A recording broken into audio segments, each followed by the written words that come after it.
Hey, let's just get straight to the music, shall we? It don't need a prolonging. 4 minutes behind time. You know, we already be going like 3 hours long. We're gonna see if we can't fix that. These guys got lives. Yeah, they got lives to tend to, you know. But can't wait for this week's Mesean's Top 5 and that new Juiceless or Useless. You know it. What games we got this week? That's what I haven't looked up. Facebook page and a YouTube. Way to go, way to go, way to go, way to go. I don't know. Week 0 still a couple weeks away, ain't it? Yeah. I don't think they have it. We talking about college or NFL? Yeah, college. I don't think they have a week 0. I was looking that up. I ain't see a week 0. Everybody starts like on the 29th. Well, yeah, preseason games this week, yeah. Oh, you talking about NFL? I thought you talking about college.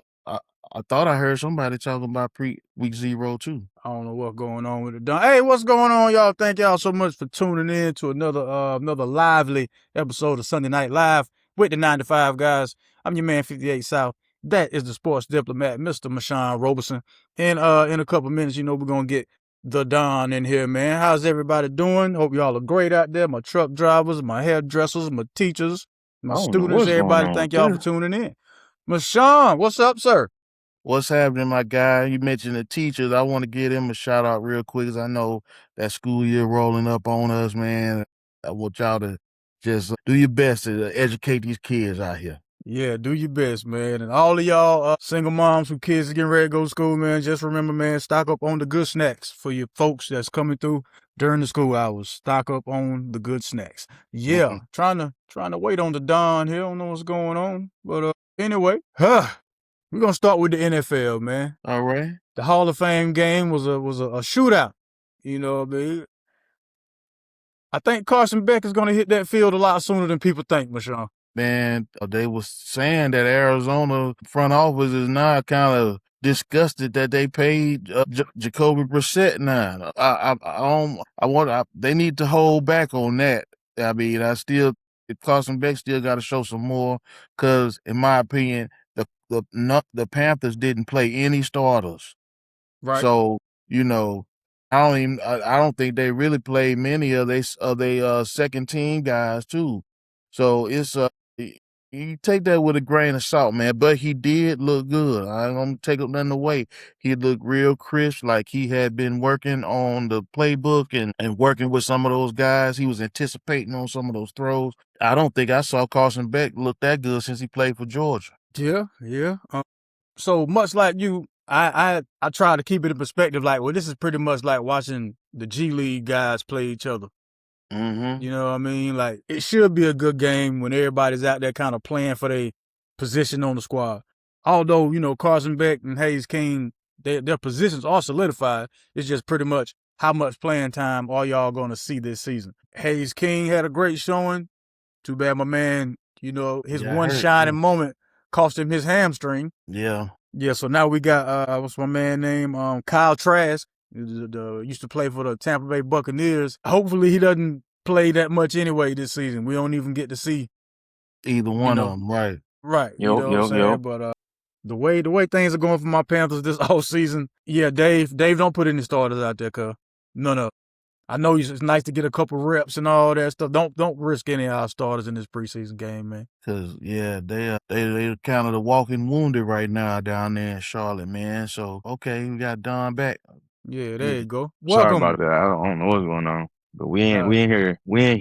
Yeah. We were just talking about the Hall of Fame game, man. That's all. Okay, cool. Yeah, Carson Beck making people rethink that Jacoby Brissett money. Yeah, I mean, Carson Beck, he's always been a solid guy for me, right? I think he's a solid football player. You know what I'm saying? He did his thing at Georgia, won 2 national championships as a backup. When it was his time, he got a little shaky in there. Then went to Miami, took him to a national championship, but couldn't finish it. So I think he'll be solid. I don't think this is the year that he starts. I don't think you play him immediately because I think he'll go out there and fall on his face. Even though he's got 5 years in college, he was supposed to do that in the Hall of Fame game, right? When you play 5 years in college, I think it was 5. When you play 5 years in college and you play preseason football, right? You playing against guys that you played against last year, right? So you should do that. And defenses are vanilla. And he looked like, now I'm not taking nothing away from him. He looked like he knew what he was seeing. He knew what the defenses were doing. It didn't look like he was surprised at all. If I'm not mistaken, he went 15 for 19 Mhm. for 188 yards and a touchdown. Like, it was efficient. So he knew what he was saying. They didn't go out there and confuse him. But They defenses wasn't are blitzing them. vanilla. Yeah, and defenses are vanilla in the playoff. I mean, in the preseason. You're going to get out there, you're going to play your base stuff because you want guys to go out there and play fast. And defensively, that's what they gave him. And so he went out there, he executed, he did what he was supposed to do. But I don't think he's ready to step out there now, especially with the And, offensive line they got. I'm not really sold on that. I think you got to put Jacoby out there, let him play it out, and then maybe next year or towards the end of the season when you realize like we ain't really playing for nothing, then you put him in there and see what he got and see if he has a chance to be maybe your franchise guy going forward. But I don't think this is going to be his year. and then, I read something, like I told you, 58, where they will, some people, supposedly, some people in the Arizona front office are regretting, because of how he played, regretting paying Jacoby Brissett. I'm like, man, that's why y'all organization is the way it is. I mean, if that's true, it's ridiculous, man. A dude playing against some, like Don said, vanilla defense, second and third stringers. I didn't even think about what you said about how long he played in college. That is exactly correct. And you are regretting paying a veteran quarterback that clearly did okay in your system. This guy just coming in. Come on, don't jump the gun like that. Exactly. Well, I'm thinking they feel bad for spending that money because they're like, man, we ain't even had to. We could have just rolled this rookie contract out because it ain't like we going to make the playoffs anyway. So we could have just rolled this out, put They that ain't money paying into no something bunch else. of money. They gave him $15 million for a starting quarterback in the NFL, bro. That's still a bargain. Hey, man, don't shoot the messenger, brother. I'm just... And I mean, I understand. I can't say I don't understand because Cardinals right now, they just fishing for whatever. Like, they just grasping whatever they can get. It's like, oh, we got a little bit of success. Why do we pay this dude? But no, because at the end of the day, if we're going to keep it real, somebody was going to pay Jacoby to come in and be a backup. So if they didn't pay him, somebody else was going to pay him. Then you got Carson Beck starting with no other plan, right? No other backup to like anything to execute an offense. If stuff start going sideways, Carson Beck ain't. There's no other. You can't go to anybody, right? So Right. they ain't have no choice because Jacoby is a quality, one of the best quality backups, and he should be a backup, even though he's gonna be a starter this year. But quality backups in the league. So somebody was gonna pay him, and they knew that. Well, Mhm. since we talking about paying, you know what I mean, it was a very lucrative week for a couple guys. Jonathan Taylor from the Colts, Bijan Robinson from the Atlanta Falcons, Jamar Gibbs from the Detroit Lions, Zay Flowers from the Baltimore Ravens. If I'm forgetting anybody, y'all already know, man, feel free to chime in. I want to focus on those running backs in particular real quick, though, especially Jonathan Taylor. Now, I could be tripping, so y'all help me out. You coming fresh off an injury, and we're going to give you $44 million? We're going to extend you coming fresh off an injury? He must be looking real good in camp, or look real good in those OTAs, and he must have rehabbed very well for them. I mean, the guy has played well for that team since he's been there, but I could definitely see the analogy in terms of him just coming off injury. They're not making him prove anything to see how well he's come up. They had to have seen some stuff that they like in his rehab and early camp performance. Don, am I tripping? I wouldn't say you're tripping. It looked like what 2 year, 44 mil. Yeah, 39 guarantee. Yep. Yeah, I'm not. That's not like it's not like he's one of the highest paid in the NFL. You know what I mean? And so I think because of what he was, you kind of and because he did well for you. He hasn't been a distraction in the locker room. He hasn't done anything wrong other than get hurt, right? And so you take a 2 year deal just to see if he's still what Jonathan Taylor was, which was the best running back in the league at one point. You know what I mean? And last year he showed some flashes, like okay, I still might be Jonathan Taylor, right? And if that is what he is, then 2 year, 44 million is underpaid because he can play with Bijan Robinson. He can play with Jameer Gibbs. You know what I'm saying? He can put the same product on the field as some other guys. And if he is that, and and like you said, Mesean, if he's shown that in his training, his offseason work, everything like that, because I mean they got a whole bunch of like stuff that they can do as far as analytics and things they can put on your body and attach to see how fast you're running, like the force you're getting out of your legs and your muscles and things like that. So if he's hitting certain numbers that they're tracking on a daily basis, and they're like, okay, well, this is comparable to what he was doing in the first couple of years. So let's see what he got still. And so I don't think they did anything wrong. I think they did right by a guy that did right by them just to see what he has going forward. So, and I hope he does well. I really do. I hope Jonathan Taylor, because he seems like a real good dude. He's a hell of a football player, and running backs now have become undervalued, right? And so, like, if we're looking at now high school football, like it used to be where say you get 100 freshmen, right? You're gonna get at least backs out of that 100 freshmen, right? Now everybody wants to play receiver. Like we got like 30 receivers on our JV team because everybody wants to play receiver. So since it's become a passing league and the receivers are the guys you see getting all the endorsement deals, things like that, like every little kid now wants to play receiver. And I got probably about 3 or 4 running backs now, right? It's crazy because you knew as a coach or as a player going in, everybody like back in a couple of years ago, you was gonna have at least 6 to 10 running backs that you was gonna be able to choose from, and then somebody was gonna be mad because they wasn't getting the ball, things like that. Now we got to move other guys from other positions to play running back, and I think that has become because running backs haven't gotten paid in the league as of recently. Well, another thing too, if you look at the guys that have gotten paid, they are those hybrid guys, the ones that can catch the ball out the backfield essentially, and that you can almost split wide a lot of, or at least catch the ball out the backfield. Those going to be the ones that's going to get paid. Other than the only traditional really running back that has gotten paid, I think is Derrick Henry, and that's because he's just always putting up massive numbers year over year. So he's kind of the anomaly there. But these guys here, they all run and catch, and so the guys gonna have to, like you was talking about, the younger guys that are playing running back, they gonna have to be good at everything if they want to try to get that kind of payday. And essentially with Jonathan Taylor, because it's a 2-year deal, man, it's really just a 1-year deal. Because they can cut ties if he doesn't have a good year. And he got a good agent too. If his agent got him $39 million guaranteed out of 44, so good job his agent as well.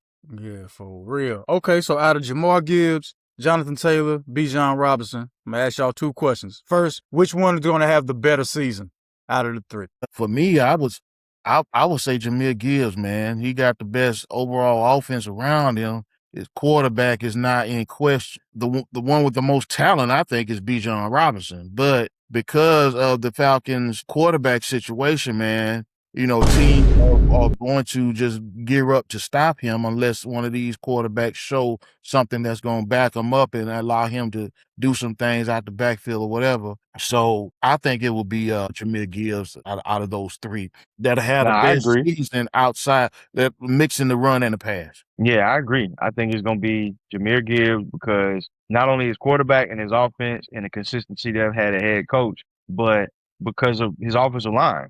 You know what I'm saying? I think they're successful. Like they are a solid group.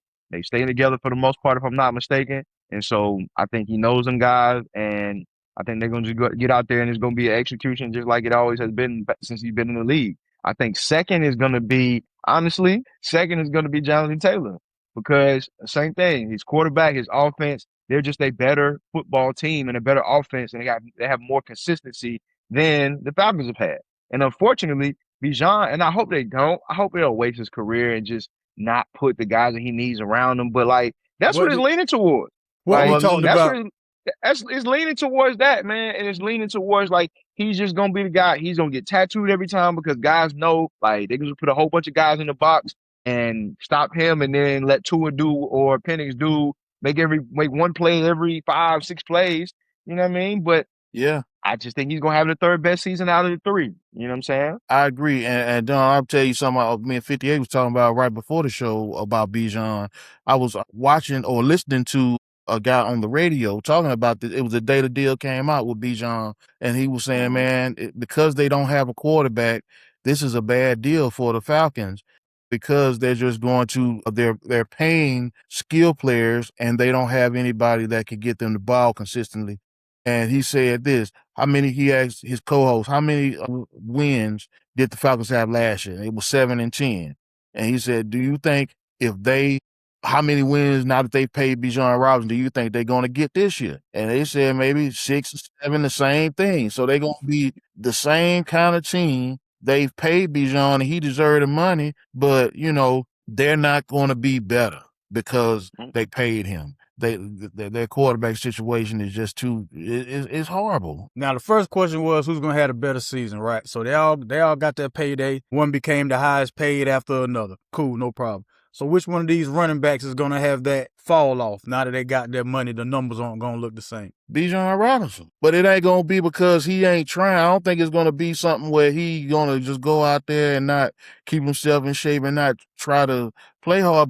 But with his team, out of all three of these guys, it depends on what his quarterback gonna do more so than the other guys. He don't have no quarterback, so he doesn't have a threat back there that's gonna make people take that eighth guy out the box or that seventh guy out the box. They're not going to do that. So his numbers are going to look like he's not doing as well. Yeah, I think so too. I mean, I like you said, Mesean, I don't think it's gonna be because he takes a step back in his training or he mentally just checks out. Like Lance Stevenson said, he regrets in his in the NBA, but he said he regrets chilling when he got that big deal with the Hornets.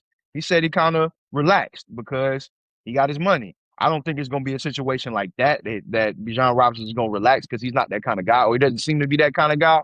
I think it's just gonna be like you said. Drake London is a threat, right? If he can get the ball, it's gonna open up a lot for Bijan Robinson. If he can get the ball, if Tua can stay healthy, if Michael Penix I mean, we're gonna be real. Tua probably not gonna play the whole season. If Michael Penix can be healthy and they can get the ball to Drake London every now and then that's gonna open up some things. But if we're looking at it right now, participating in camp though, have Tua or Penix been in their practices? They ain't even practicing. So I don't see it's gonna be Bijan out there and Drake out there. Drake gonna be blocking and doing exercise, running routes. Just Yeah, man. you know what I'm saying. He's running the track meet, just running routes just for the hell of it. You know what I'm saying. And so it's gonna be unfortunate, but Bijan and they're gonna look back and say Bijan he relaxed once he got his money, but once you watch the tape, it's not gonna be that. It's just he don't have nowhere to run the ball. Like even last year, and even like the season he had last year, he was creating chicken salad out of chicken shit.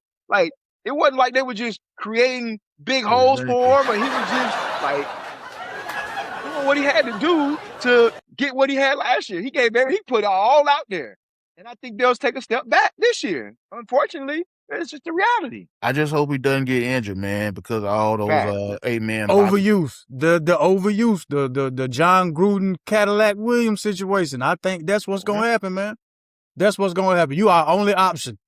It's you and you. It's you and Magic City. Y'all, you the best two things we got going during football season. Bijan Robinson and Magic City. And the Falcons, man, y'all got to bring the Magic City night back because the Hawks messed it up. You know what I'm saying? So bring the Magic City night to the Falcons stadium, man, and do that thing right. But this is going to show because they say Kevin Stefanski is quarterback, supposed to be a quarterback whisperer, so to speak, in a way. I mean, I'm not going to say he is. Well, first of all, people can whisper a lot of stuff. We don't know what he was whispering to his quarterbacks. You know what I mean? We just know he was whispering. This gonna be his show and prove with that right here. If he can get something out of these guys, and this will be the year to show it. But speaking of showing, Zay Flowers got him a nice deal. 4 years, $140 million, $108 million guaranteed. Highest paid wide receiver in team history. Deserving of it? We ain't had nobody else to pay, so we gonna make you the highest paid wide receiver ever. I would say the latter. I think Zay Flowers is a good receiver, but I don't know if he's supposed to be. But where does that put him in? I don't know, but where does that put him in the league? I saw something where they said he was getting paid just as much as Justin Jefferson. He's tied for fourth, and him and Justin Jefferson are getting the same money. Zay Flowers is not the fourth best receiver in the NFL. He is not. Or in the history of the Baltimore Ravens, for that matter. Yeah. So I don't know, man. He got his money, and they just paid it to him because they ain't had nobody else to pay. But maybe he'll step up and earn that money because as of right now, I think it's a little bit of an overpay. Yeah, I'm with you, right? And I think they gave him that money, honestly, because he's a good dude. He's not a distraction. He don't have no issues, and they need a number one receiver, right? They had to lock down some type of number one receiver, right? But I agree, it's an overpayment, and so like right now he's getting paid more than Justin Jefferson, C.D. Lamb, D.K. Metcalf, Chris Olave, Amon-Ra St. Brown, T. Higgins, Terry McLaurin, A.J. Brown. Like, he's getting paid more than all these guys. You know what I'm saying? Fourth highest in the league. And I'm like, I understand, because at the end of the day, yes, he needs a number one receiver. And I can guarantee you, Lamar went in there and vouched for him, right? But at the end of the day, you make him the fourth highest paid receiver in the league based off of what? Based off, like, production has been, you know what I'm saying, solid. But is he deserving the same money as Justin Jefferson? Man, hell nah. That ain't yeah, man. I don't know. I understand again. That's like I the think that Deshaun Watson contract. But I think that speaks to more than anything. More than anything, I think the contract they gave him speaks to who he is in the building, right? You can tell, like you watching behind the scenes things with them, like he's an energy guy. He's gonna bring good energy every day. He's gonna be upbeat. He's gonna be high energy, right? So like, and a high character guy. So in the building, they think highly of him. It's like a Jacoby Brissett, right? And to a different extent. People, and you've heard reports around the league, people really like Jacoby. I've And heard so that. that Yeah. will take you farther than your talent ever will. And so I think because he's been a likable guy in the building, hasn't been a distraction, and has made some plays as well, they're like, okay, well, let's give him this money and let's see what he does now. So I hope they don't regret it. Zay Flowers, I'm happy you got your money, my guy, but I need you to show up in the playoffs. I need you to show up in the playoffs for Lamar. He's got to make plays for Lamar, man. Him and Mark Andrews, they got to do that. I don't even know who's the number 2 receiver over there with Baltimore. Steve Smith. Steve Smith is the number 2 receiver. He the last one you Pitty. remember, probably. I don't know who the second receiver is over there, but they got, it's kind of like they was always talking about with Lamar, him not having elite weapons, and they pay this guy. Bateman. He's not an elite weapon. So I'm just kind of like, man, okay, does this make your team better? We'll see. I don't know. Well, speaking of, I know Don was talking about how certain guys are not distractions. We can talk about somebody who may be considered a distraction on or off the field. Well, off the field more so rather. Mr. Stephon Diggs. Remember last week we were like, which one of these players is going to get picked up first? Mesean had Stephon Diggs. Me and Don had the wrong Diggs. But a Diggs nonetheless got picked up. 1 year, $12 million. Congratulations, my man. It ain't like the guy's been terrible. You know what I mean? Because he's had 7 out of 8 seasons, he's had 1,000+ receiving yards. So he's productive. It's more so the off-field stuff. And now you in D.C. If you could get into some off-field stuff in Foxborough, all right, D.C. Chocolate City. All right, and that's where he's from. You know what I'm saying? And that's what really scares me. Like, he went to college in Maryland. Didn't he go to college in Maryland? Come on, man. I think it's gonna be really good for Jaden Daniels. I think it's gonna be. I think on the field, like we talked about, on the field, it's gonna be amazing. It's gonna be great for Jaden Daniels. He got one of the best number 2 receivers in the league, if not the best. Well, even T. Higgins up there. He's reliable. He's gonna do everything you need him to do on the field, but it's off the field, right? He's gonna be at stadium. You know what I'm saying? He's gonna be in the football stadium. And not the football stadium.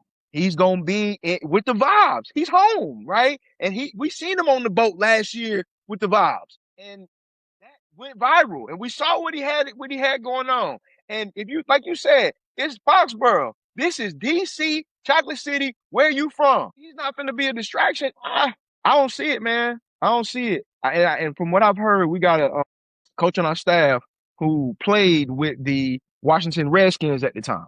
All right, back in the day when Jay Gruden was the head coach. And he told me, like, he was just telling about like the organization in general, and basically saying like it's a shit show. Because he's played with the Redskins, and then he went to the Patriots. But this is new ownership now, though. Yeah, it might be totally no doubt. Now. No doubt. It's new ownership, but it's still the same organization, right? And the organizational culture is hard to change. Now, I do think they did a lot with the new head coach, right? I think that was a great hire, but it's still the organ, and I haven't seen that organizational culture change much yet. Well, they have So, new ownership though, if I'm not mistaken. I think like Magic They got Johnson and yeah, some. they kind of cleaned house though right? when That that started new guy last year, right? came. Huh? That started last year.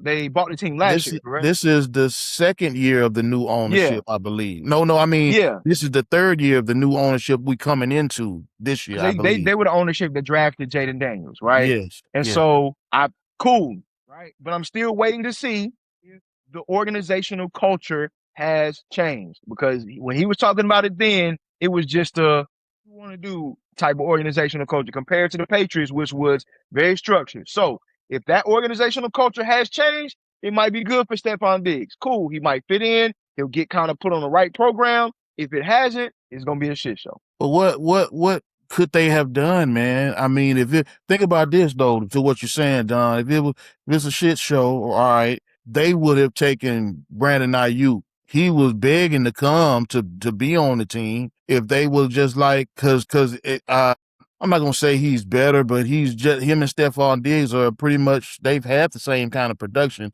in recent years that they've played. Although Ayuk hasn't played in a while. Mm-hmm. But they would have given him a shot. I think that speaks to it. And they didn't really have a choice, man. They had to do something. Just having McLaurin over there with really no number two, it was going to be rough. So I think it's going to help that team. But yeah, I do too. you got to watch that. Stephon has been getting been getting in a lot of stuff off the field.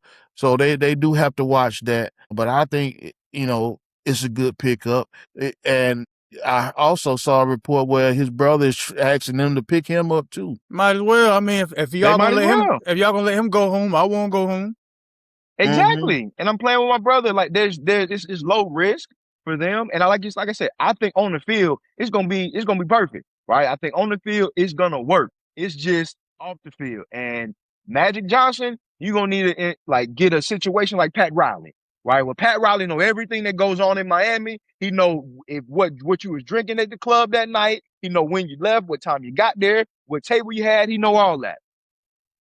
Johnson needs to be in that same vein with Stephon Diggs in DC. He needs to know everything, right? Anytime somebody goes out, number one, he needs to know all of that so they can get that organization on track.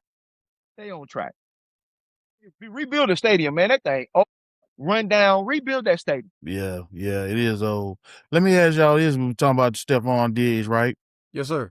How do you feel like this is going to, do you think Jaden Daniels is going to have a rebound year? The reason I ask is because Dan Quinn, their head coach, all right, he's a defensive coach, right? I don't know who their offense coordinator is. Don, you may know. Do you think that this is going to be Jaden Daniels going to have a good year? Because I do think Stephon Diggs helps that receiving core a lot. I do. I think he's going to have a better year than he had last year because, like you said, he's got Terry McLaurin, and it's another year with Terry McLaurin. And Terry McLaurin, if we're gonna be real, Terry McLaurin is one of the best receivers in the league. The Commanders' offensive coordinator is David Blau. You remember when he was playing with the Lions a little bit ago? He came in, he didn't really do a whole lot. I just remember him from Hard Knocks, but he was a backup quarterback. But so I'm not sure about their offense. But at the end of the day, you got Jaden Daniels, who's a really great quarterback, and you great young quarterback, right? He was coming into his own. You got Stephon Diggs, you got Terry McLaurin, you got Ja'Cory Krosky-Merritt, right? So Krosky-Merritt has proven to be a solid running back, right? Terry McLaurin, we know what he can do. He's always gonna come up with a big play when you need a big play. Every single time. If he has an opportunity to catch the ball, he's gonna catch the ball for you. Stephon Diggs, now he's the cleanup guy. He does everything you need him to do, right? All the intermediate routes, all the stuff that all the routes Terry McLaurin doesn't want to run, Stephon Diggs is gonna run those, and he's gonna catch the ball, and he's gonna get jiggy, right? His yak is amazing. He's hard to tackle. His releases are amazing. He's hard to cover. So their offense is going to be really good, right? Defense, we'll see. I think it's still going to be solid like it was last year. But you had B Wags back there last year. You know what I'm saying? So we're going to see about that. But I do think Jaden Daniels is going to have a better year because he's that kind of guy. The more reps he gets, the better he becomes, and the more cerebral he becomes. So, and his mama not letting none of them distractions go down. So he only been on the field. He only been watching film because his mama not letting anything else happen to their money. So I think he's gonna have a lot better year than he had last year. And that's exactly why Brandon Ayuk couldn't go play there right there. His mama. Mama said, "Hey, nah, we're not having that." And I bet she would have talked to Stephon Diggs too. I bet he done came over the house and she done gave him the rundown. Like, hey, this is what we're gonna do. This is what we're not gonna do. We're gonna keep these type of women away from my boy, and these are the type of women we're gonna bring around. If you're not with it, we're gonna get you up out of here. Shout out to the mama just. I just hope the man, because when he first went down, all the jokes were, oh, so this is Robert Griffin the second. You know what I mean? So I'm just hoping that doesn't turn out to be the case. Now everybody got game film on you, and you're not going to have the same production. Right. I don't see that as being the case, but with his size and the injury, I'm waiting to see how it looks. So.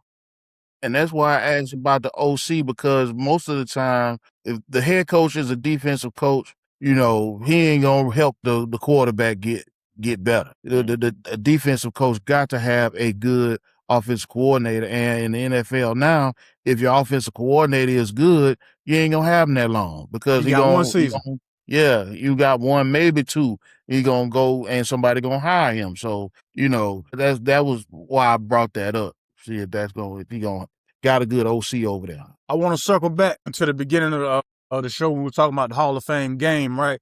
Let's talk about the Hall of Fame inductees, and I just want to give a big congratulations with my clapping sound to my man Luke Kuechly.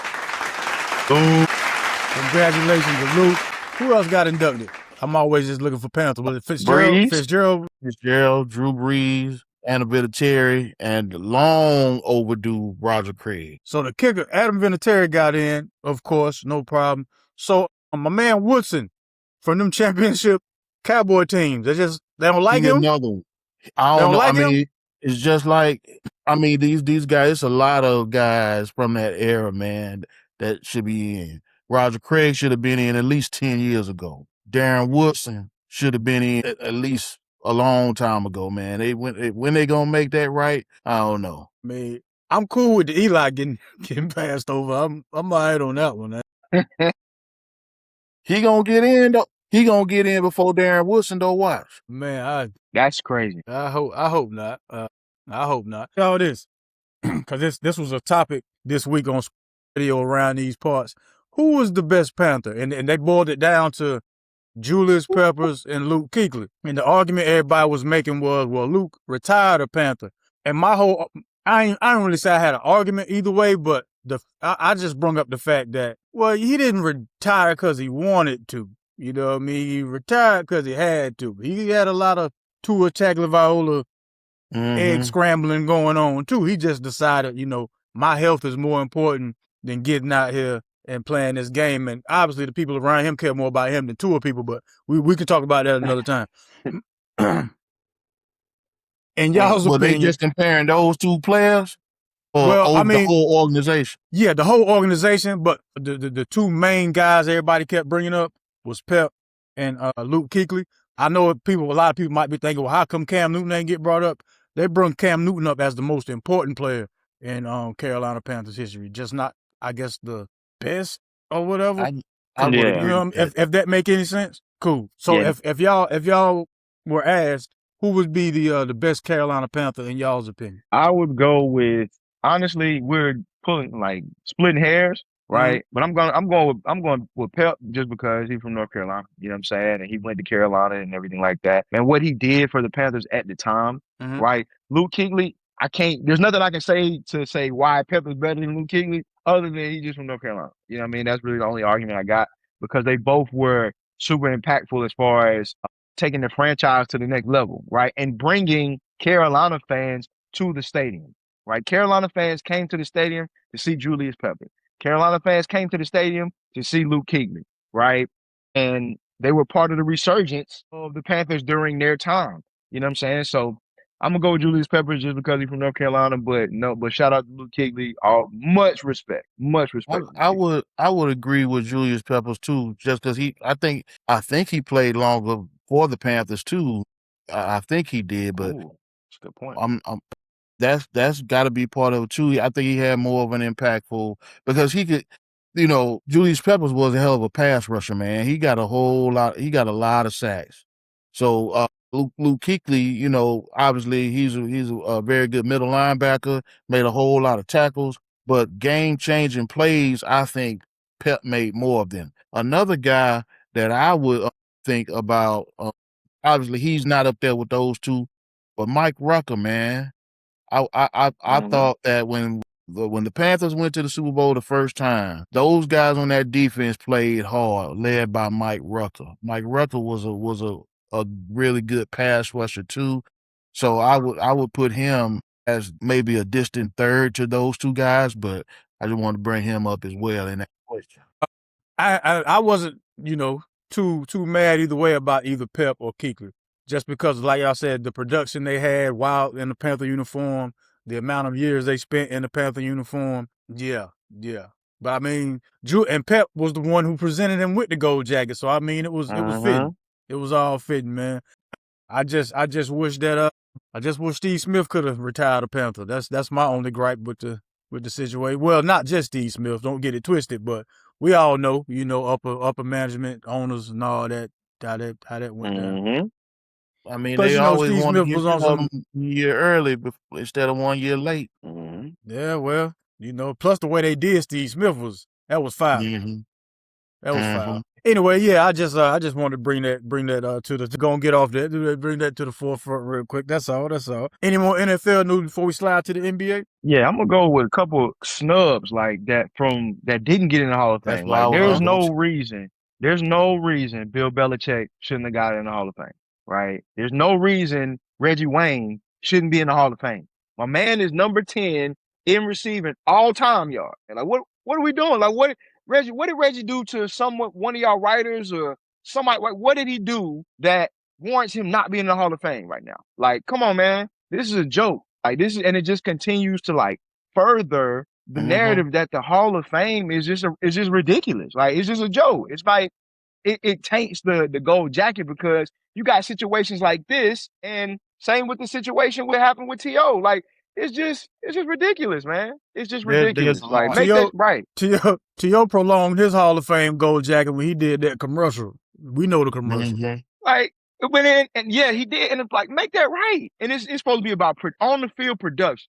And like, I'm not gonna go off on a tangent with this, but why are writers judging who should get in the Hall of Fame? Why don't former players be the ones to dictate that? This is not like, what are we talking about? Same thing with all pros and all stars and stuff like that. Like, why are we letting writers and stuff? Because then that's when you get guys get snubbed, ridiculous situations like Reggie Wayne not in the Hall of Fame, Belichick not being in the Hall of Fame, a first ballot. Like, what are we?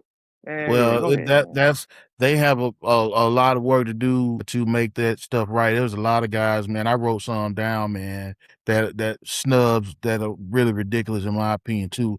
Fred Taylor, man. Fred Taylor, I think he got like 13,000 rushing yards, man. That's a lot of rushing yards. He should be in there. I mean, guys like Jimmy Smith, Torrey Holt. Who? Torrey Holt. Torrey Holt was on this. Torrey Holt. 17 all-time receiving. Guys like, just old school guys with that play New Orleans Dome Patrol. Pat Swilling, man. He the only one off that linebacking group that's not in there. Sam Mills in there. My man Ricky Jackson in there. Pat Swilling, he put in work for that team. The best fullback, I know they don't have fullbacks much anymore. The best fullback in NFL history is not in there. Mike Allstott. Man. Come on, man. It's a joke, man. I don't even put no stock into that Hall of Fame stuff no more, man. That's ridiculous. Mike Allstott, that is legitimately foolishness. That's legitimately foolishness, man. Yeah. So and that's just a few of them, man. There's a lot. My homeboy from Mobile, Willie Anderson. He been a finalist for years now. He been a finalist for years. We don't know when Big Willie gonna get in there. Hopefully he will. But digress. Shout out Willie Anderson too, man. Shout out to him. The best right tackle, just because he played right tackle, that's why he not in there. If he played left, a great job. I don't know if you still keep up with him, but he does a great job of coaching Yes, he and does. developing O I linemen now. see You know what that. I'm saying?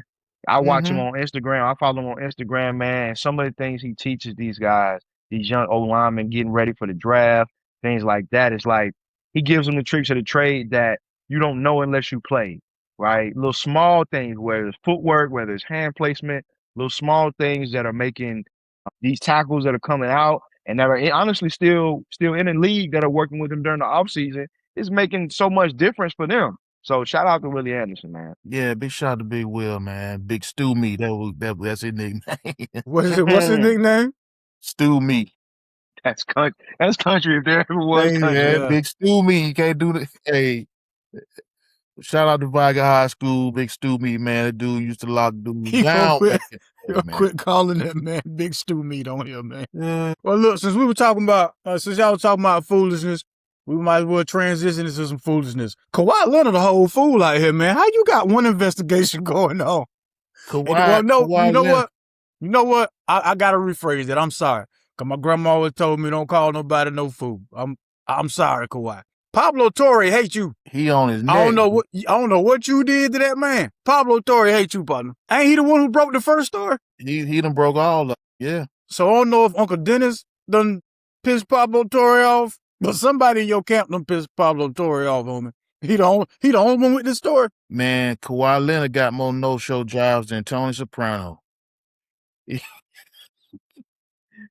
I mean, yo, and So like I said, man, if they made if the NBA made a decision on this, I don't know if it would be better, but it just wouldn't seem so drawn out, man, like it is if they had made some decision to make them rescind the trade, maybe. But yeah, it is crazy, boy. It is crazy. So in case y'all are unaware, there's been some reporting from Pablo Torre of ESPN or wherever else he work at, saying that Kawhi Leonard has a second endorsement deal that circumvents the league salary cap. But this one is with the people who created the scoreboard. Daktronics is the name of the company. Mm-hmm. They haven't disclosed the amount that he was getting paid, but the way Pablo Torre breaks it down is like, yeah, that's like the brat coming out talking about some shit lesbian. Like, yeah, everybody knew except you, I guess.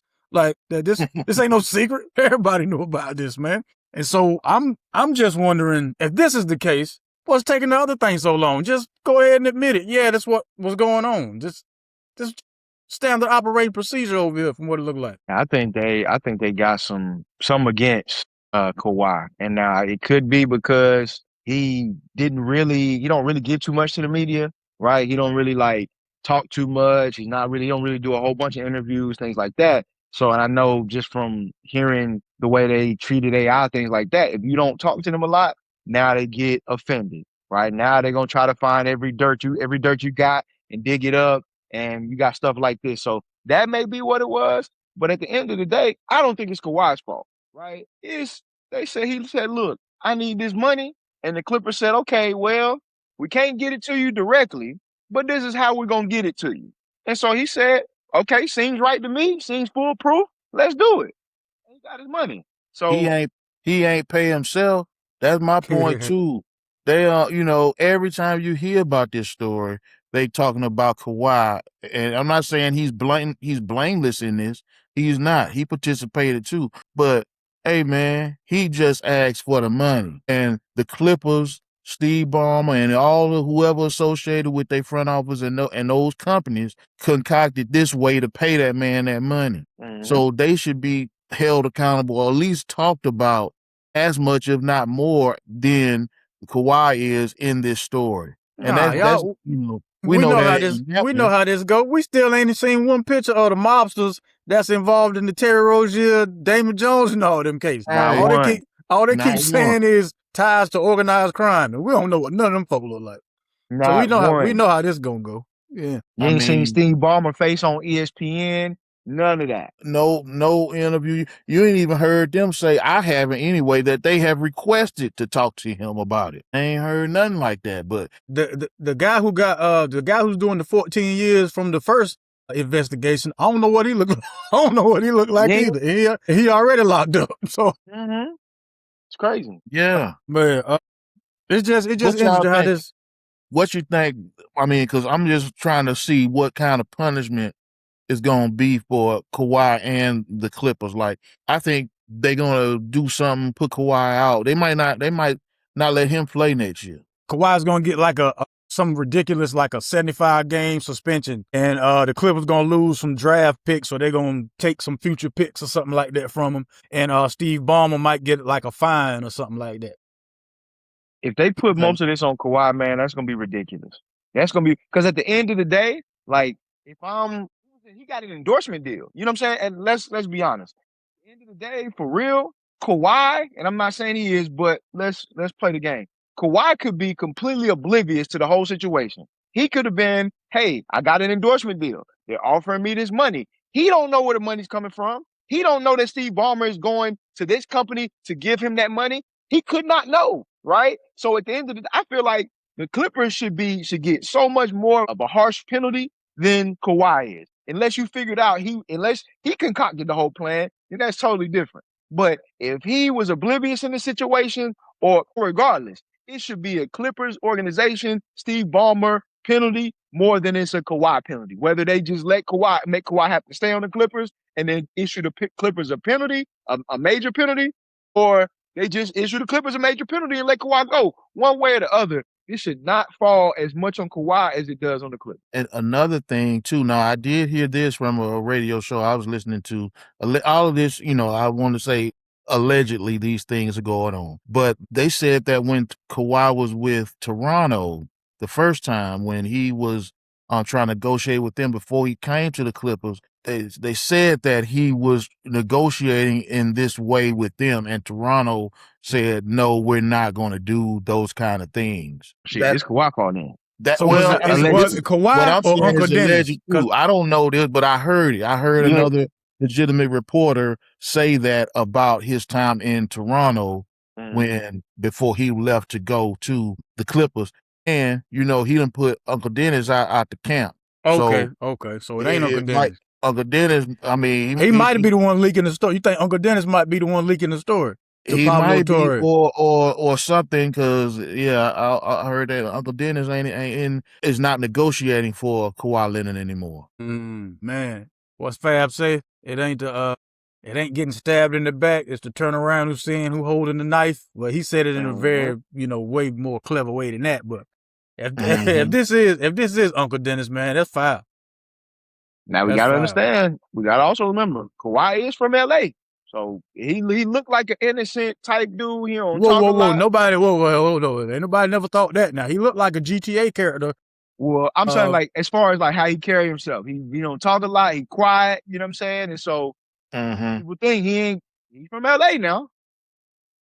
I mean, hey man, we don't know, but I'm just saying the man ain't pay himself. Just based on what I think too, it's a collective effort. He don't need to get all the blame for what's happening, and he has been. It's looking even worse for your man Adam Silver too, because if this was a well-known issue, especially with the first deal, and now Adam Silver acting like he don't know what's going on. Come on, man. And the NBA, before this, the NBA had a very good year with viewership.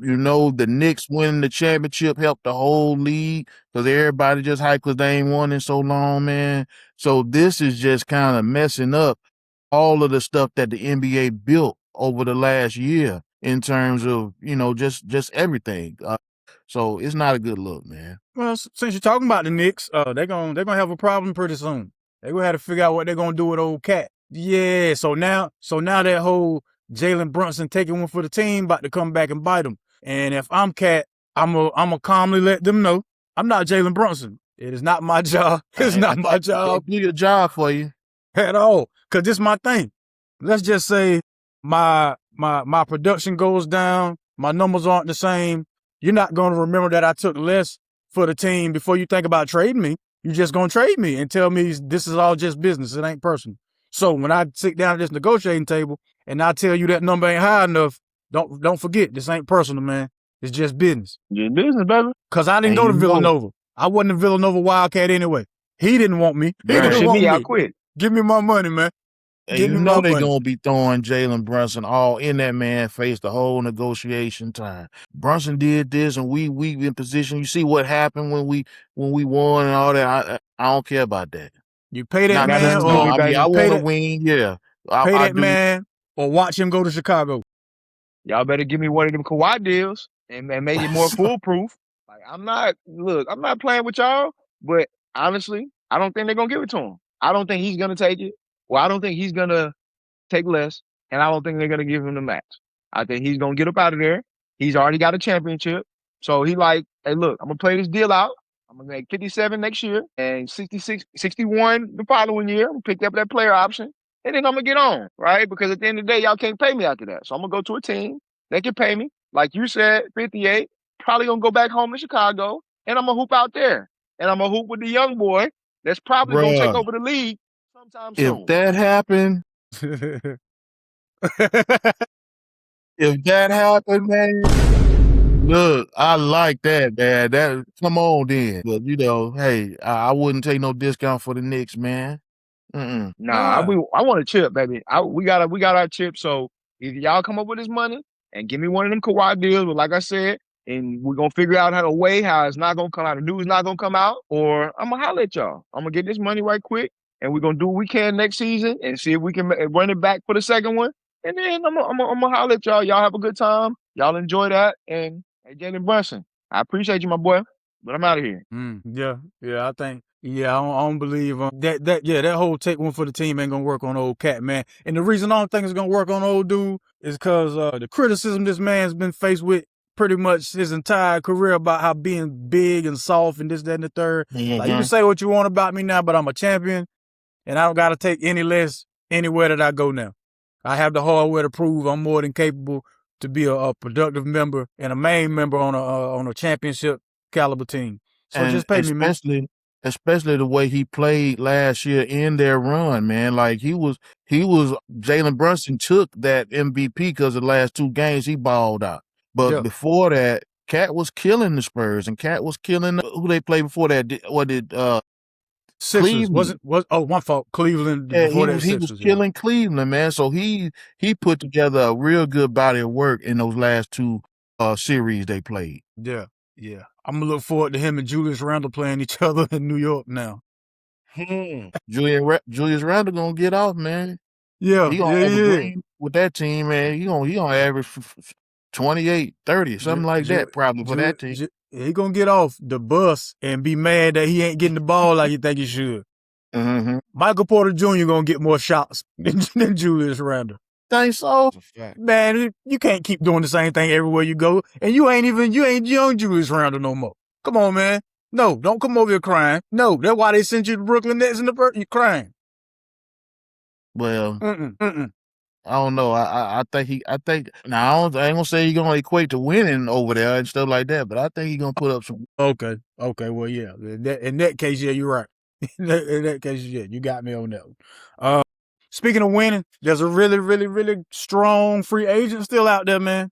And it seems DeMar DeRozan has been in talks with the Wizards, Heat, the Nuggets, and the Cavs.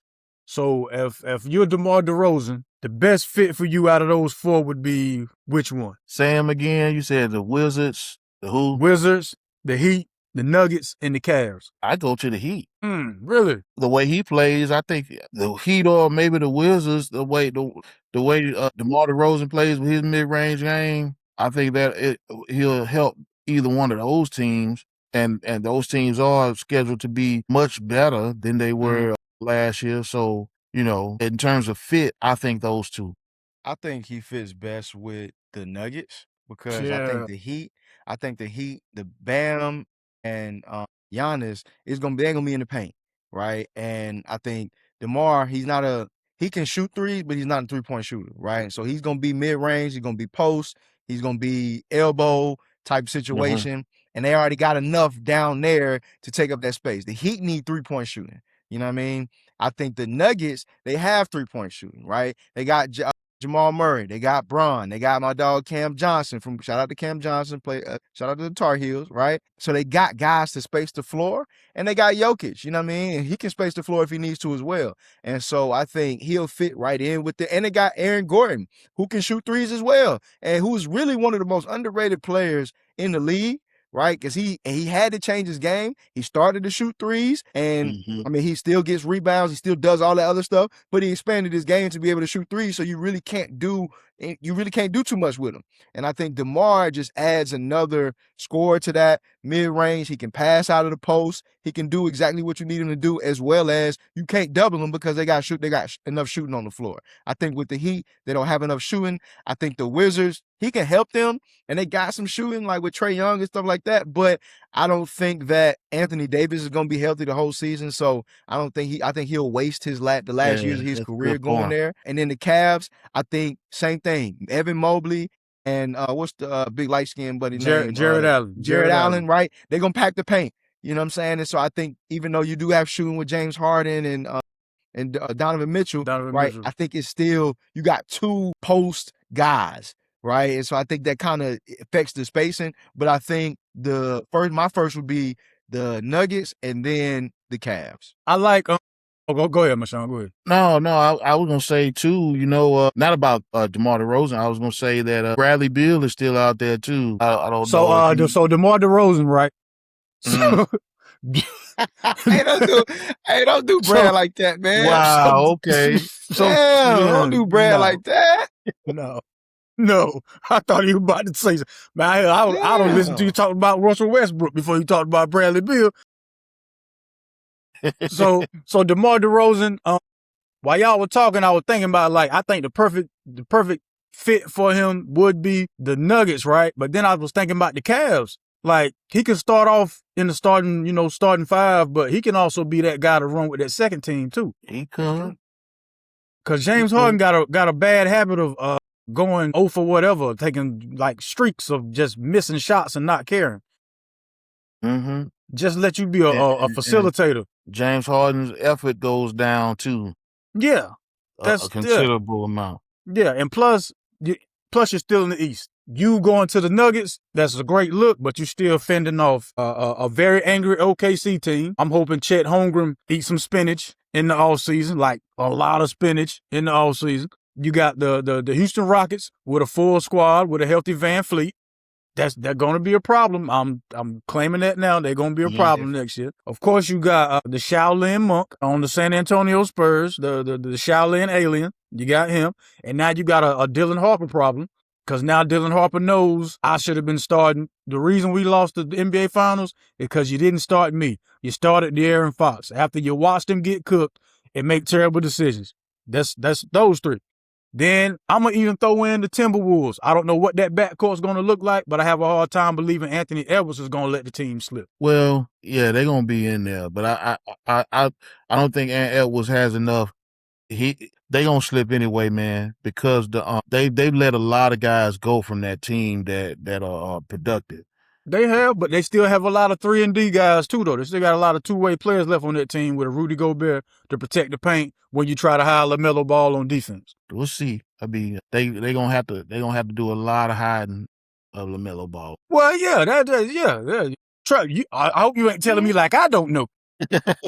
Well, I mean, but at the end of the day, that's cool, right? Because LaMelo can play up. Because we saw last year that when LaMelo wants to sit down and play defense, he's serviceable. He's not Luka, right? He's serviceable. And at the end of the day, that was about to be my next question. When he get in there, okay, cool. Just Melo, play up. We got a 4-time defensive player of the year behind me. So you drop to the basket, hey, Rudy, you're gonna have to erase all of Melo's mistakes. Anybody that cooks Melo off the dribble, cool. We just need Rudy to erase them, right? So Melo can do that. As long as he's active, and I think Ant is gonna bring that out of him because Melo now doesn't have to lead. Melo can just sit back and play basketball. He don't have to say anything. He don't have to lead nobody because that's definitely not what you want him doing for your team. And so he can sit back and hoop. You don't need him to be the greatest defender in the world because Rudy Gobert is behind him and can erase a whole bunch. Ant is a good defender. Jaden McDaniels is a good defender. So I think Melo's That gonna have guy one of his number best years. 13, he can defend too. I forget his name. They just signed him. But yeah, like I said, yeah, they got a lot of two-way guys and all that. But LaMelo Ball is gonna cause Rudy Gobert to get dunked on quite often. But look, That's true. it was something about the Lakers I was gonna ask y'all, man. God, what was it? No, it was. We were talking about a team before that, and I was gonna ask y'all which team was gonna have a better season, them or the Lakers. But it slips my mind now. Walker Kessler is gonna get posterized so much because you got Reeves on one wing and Luka on the other.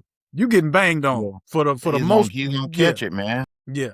You getting all them problems. He's gonna catch it. Yeah. I mean, the best defender on that team is, I believe, gonna be Quentin Grimes. He gonna be the best defender on that team, and hey, and the most. But what were you saying about Bradley Beal, though, man?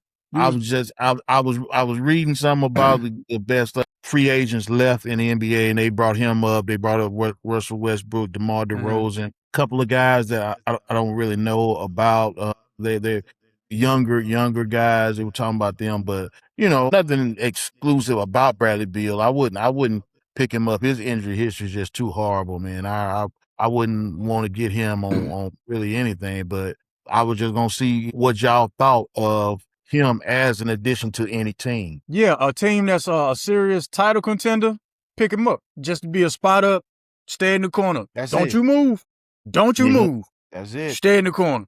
That's but on a team that needs some like real serious help, nah, that ain't the guy for you. That ain't the guy for you. See, boy got the Phoenix Suns just extended gosh, the guy the LeBron don't like him Dylan Brooks, yeah, they just extended him. Yeah, man.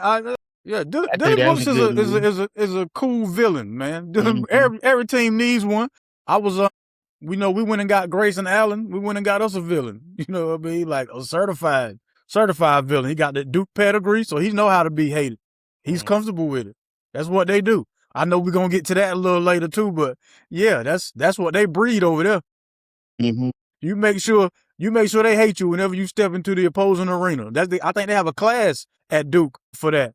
But anyway. One more thing. I saw this too. I saw that it was a report, just not that it was saying that Charlotte Hornets could be looking at bringing in Russell Westbrook.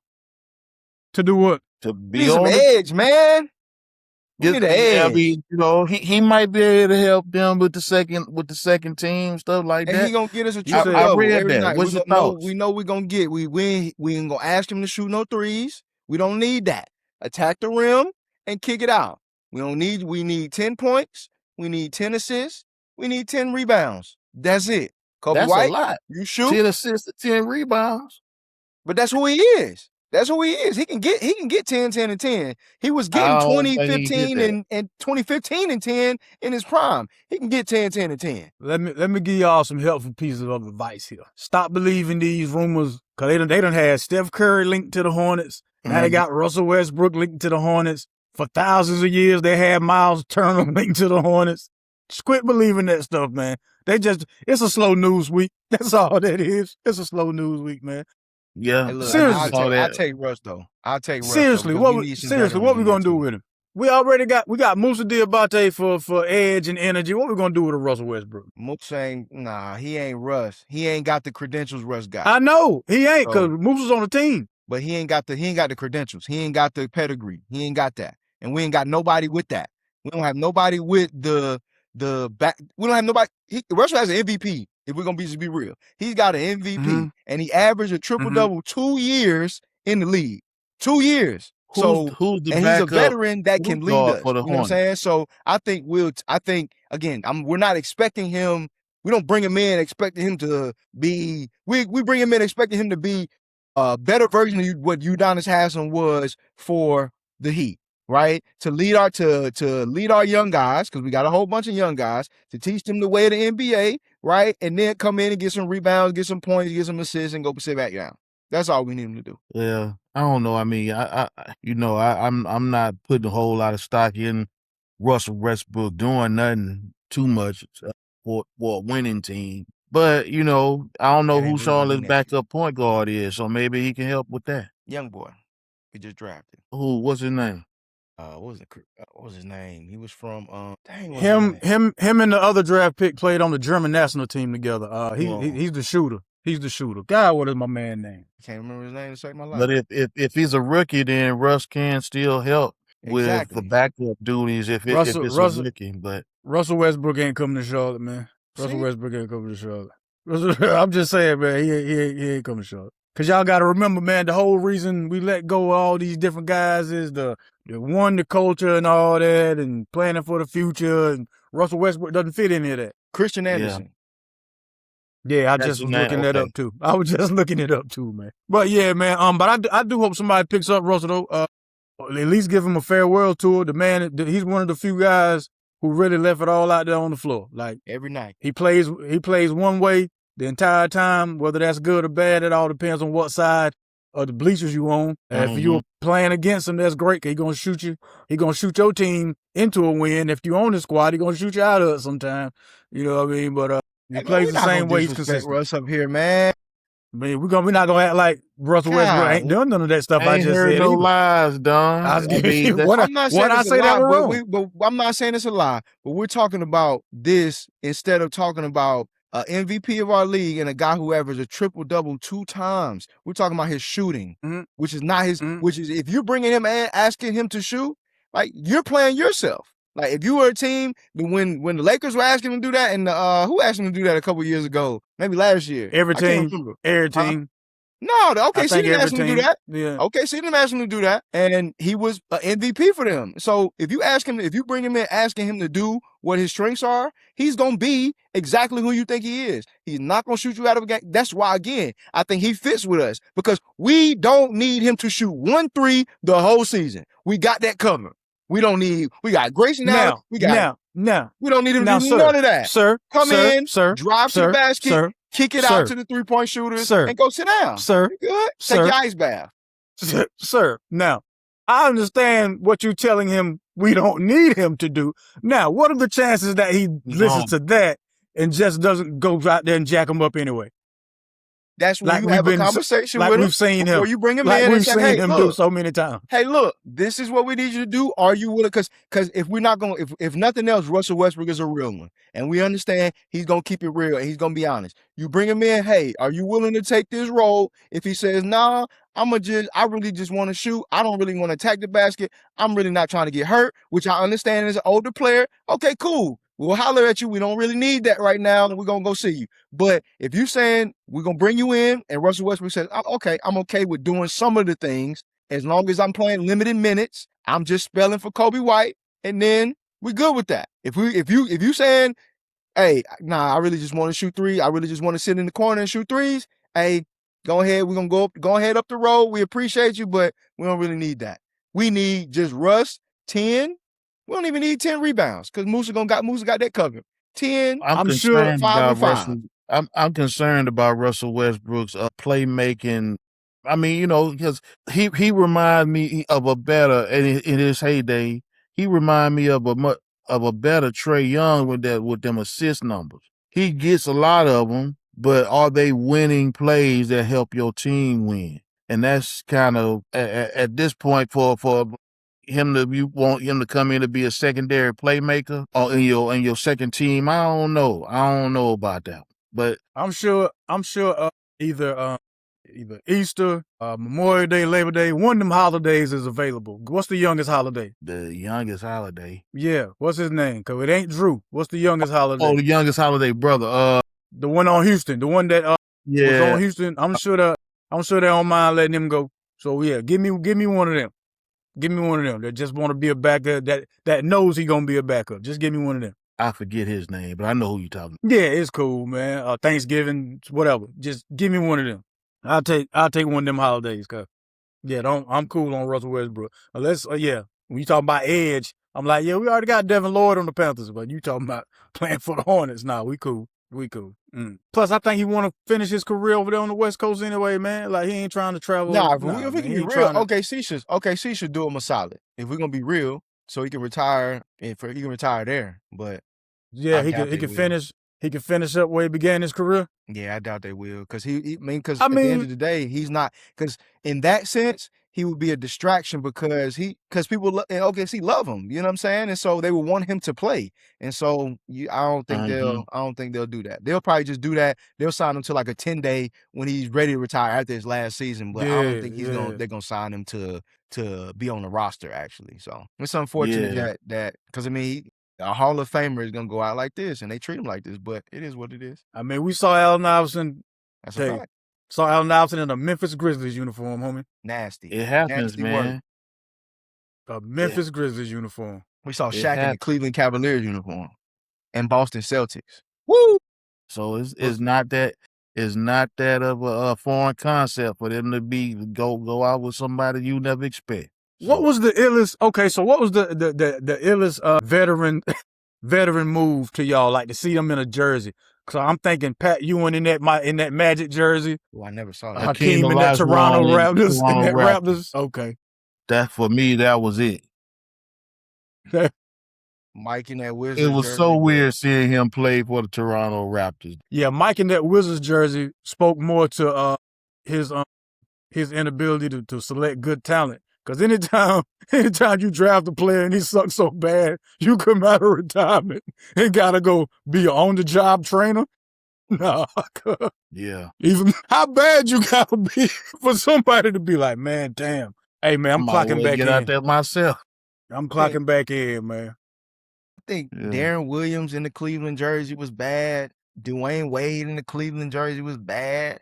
Like I think he just don't like Cleveland, man. It sounds like he just don't. No, he got some ugly ones. Like a lot of dudes. LeBron brought all them dudes over there, and it was just a lot of dudes ugly. did that. Like, Derrick Rose played for the Derrick Rose. It just looked ugly, man. It just looked bad. Yes, Don, that's right. It was a whole lot of dudes came through Cleveland. Shaq in Boston was one of the worst too. Shaq in the Boston jersey was really bad. It just looked funny. Shaq in that Boston green just looked funny, man. It did. It was just ugly, man. And then the Shaq that you got in that Boston jersey was just like, he was down there 400 pounds, man. Like, come on, Shaq. Yeah, he just looked weird in that, man. Yeah. He looked weird in it, bro. Nasty work. Man, God almighty. Well, look, man, it's time for that new segment.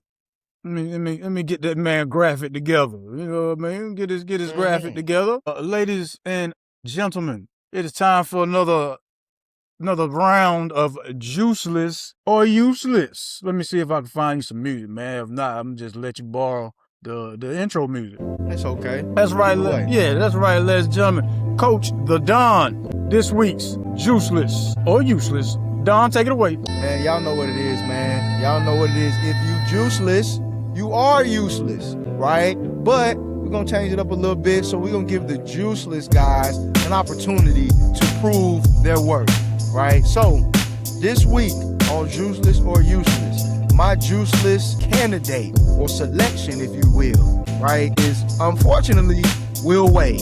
Will Wade, who is the head coach of the LSU Tigers, currently has 4 players on his roster at LSU. One of the biggest brands in college sports all time.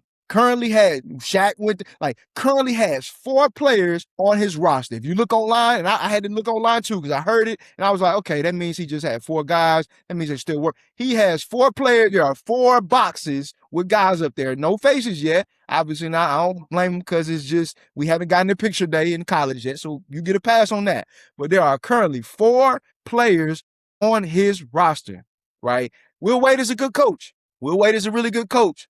Okay. He left there after 1 year. I think it was a tough move. Can't say I wouldn't have made the move, right? Because of the pay increase. LSU was paying a bigger bag than NC State was paying. So I can't say I wouldn't have done the same thing. But it's just how it all went down, Will Wade. You were supposed to come and be the savior for NC State, right? Didn't really happen. You didn't really give it too much time, and I understand. But to have 4 players on your roster at LSU, you telling me you can't throw some money at some transfer portal guys? You can't throw some money at some JUCO guys? Like, what you doing? What are you in stat? What y'all got going on? I know some of the mamas in Louisiana, California, like, go get you. They're going to take the money. Yeah, they're upset because they don't really trust you because you left NC State after 1 year. And I understand you got to battle through that. But you got to have a mouthpiece to be able to talk your way out of that. And then if that don't work, you got to come in with the bag. It's millions. You saw what Lane Kiffin did. Lane Kiffin throwing the bag at these guys. That's a different monster. That's a whole different monster. I understand, but Will Wade, I know you got some money over there. You better start putting it on the table, or you're gonna look crazy, and you're gonna try to go back to NC State. Get some of these class of 2022 guys coming back for the 5th year or something. You better. That's your best bet, because right now you're looking crazy, and school about to start. I want to say it started in a couple of weeks. Wow. So you're looking crazy. So you have more staff than you have players on your team, is what you telling me. You got more staff than you got players. You got trainers sitting around there looking. It's doubling up. They doubling up on the guys. Y'all getting a hell of a development, right? So them 4 guys, they better be your starters. They better come out and hoop too. They having tryouts on LSU campus. They got like the Pistons. Hey, look, was it the Pistons that said 250 for the tryout? LSU probably gonna be free. They're gonna be free because they need guys. So Will Wade, you looking real juiceless right now. But I know you a solid coach. So, right, get you some guys in there so you can coach them. You can't be a good coach if you ain't got players, right? A coach is only as good as his players. So I'm gonna need you to show up. Your staff that you hired, y'all better get on your job. Because I know NC State got players. The schools you came from, they got players and they working. You got to step on the court, and if y'all gonna get 5 on 5, you can't even do 5 on 5. You got to get some guys off the street to come in and hoop and play pickup with the guys. That's unfortunate. So you telling me? So Will Wade might have to be like Michael Jordan for the Wizards? Is that what you? That's what he got to be. Me? But and the assistant coaches, they in shape too because they having to play too. So it's looking real bad over there, Will Wade. But I got faith in you, so that's why I'm not gonna call you useless. But you're looking real juiceless right now. All right, now. I'm just saying, man, in the world of equal opportunity, man, holla at Kim Mulkey. I'm sure she got some players that don't get that much playing time. She got all the players. Hey, look. The words right out of my mouth. That's exactly what I was about to say. The funny thing about it? South Carolina, and I just saw this, South Carolina women's basketball team has 5 girls on their team that can dunk. Yeah, I saw that. They got more girls on their team that can dunk than Will Wade got on his team as a whole right now. Yeah. Come on, Will Wade. Yeah. Come on, tighten up. All right, so that's my juiceless candidate of the week. All right, now for my useless candidate, and this is not personal, it's just business. I promise, it's just business. Okay, My useless candidate or selection for the week is the Carolina Panthers, man.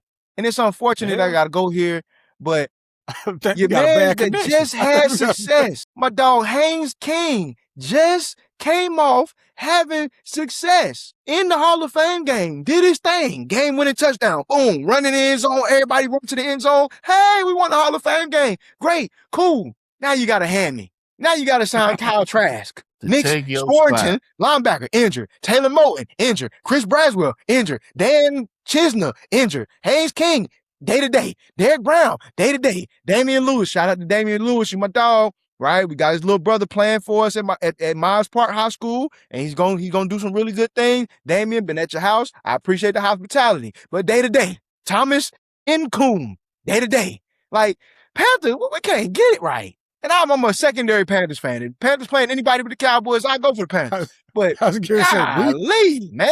Hey, but they got some real nice looking helmets though. Got some great helmets, sparkly. He look real good on TV, amazing on TV. Black uniform look real sweet. Like white uniforms start looking good too. The blue ones, I'm not really a big fan of those, but we can miss me with those. But like as soon as Bryce starts showing some promise, all these injuries come up. Now, next year, when Bryce don't have a good year, now Bryce ain't the franchise quarterback. Now the franchise got to start over again. You got to draft a new quarterback.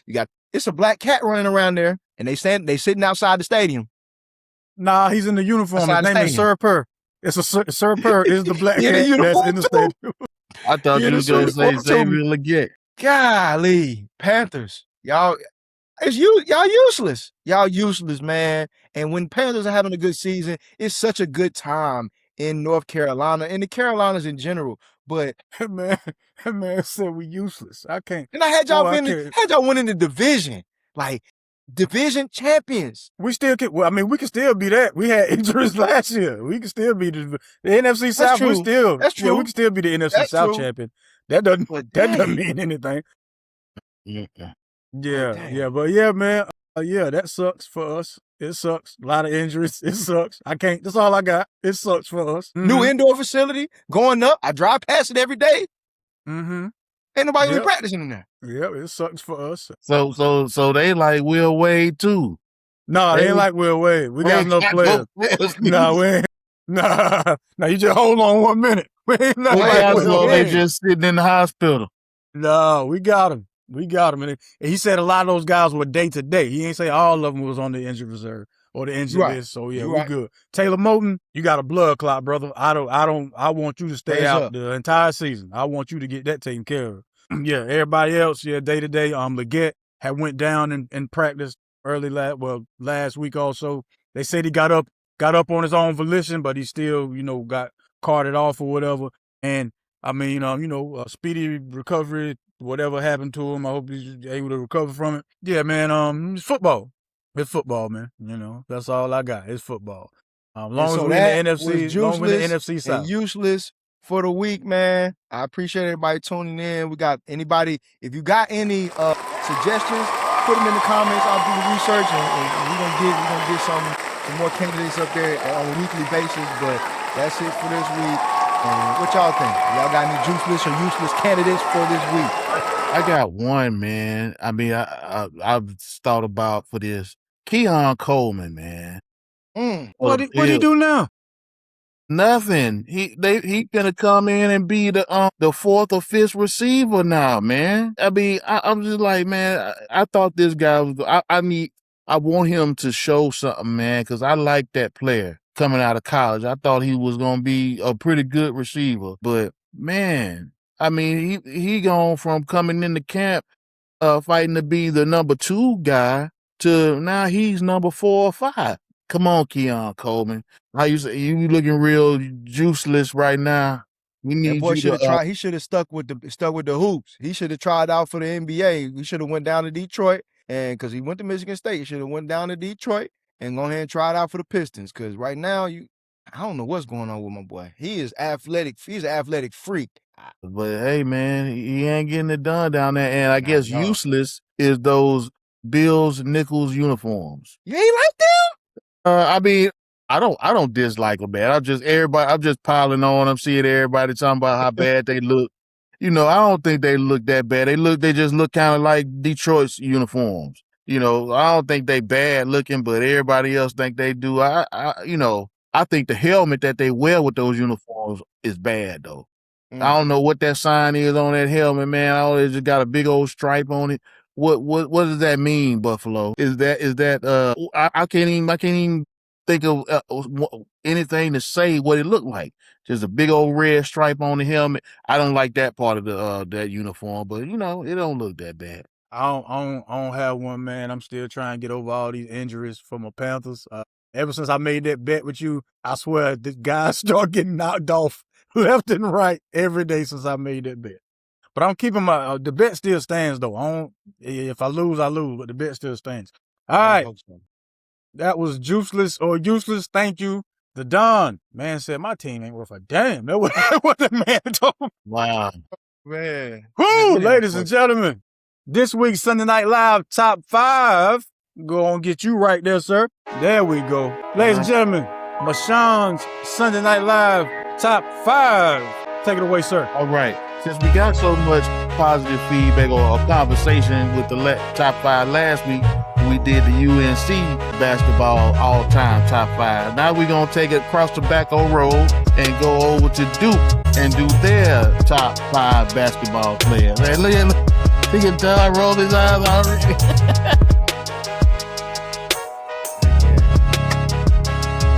Number 5 on the top 5 Duke players, I have J.J. Redick. I think he won a 2006 Player of the Year. He averaged around 20 points a game all these years at Duke, and 5 or is he 1? he's 5. He's doing his 5. He started with his 5. I'm going from the bottom up. Yeah, he's number 5. J.J. Redick. Number 4, I have Shane Battier. I think Shane Battier with those teams, well, he was very good, all-purpose guy. They would put him on the other team's best player. He would do a great job defending anybody. He could defend singly 1 through 4, I believe, Shane Battier. And he was a decent scorer for the team. I think he averaged around 13, 14 points while he was at Duke. And, of course, 2001 national champion. And you know, we're not including the NBA career, but Shane Battier did go on to have a decent NBA career as well. Shane Battier, number 4. Number 3, we have Jay Williams. Played with Shane Battier, him and Shane Battier on the same team. I remember the thing that I remember the most about Jay Williams. I remember watching the game. They were playing Maryland. When Maryland was a good team, they had Warren Dixon and all those guys on the team. And Lonnie Baxter, yeah.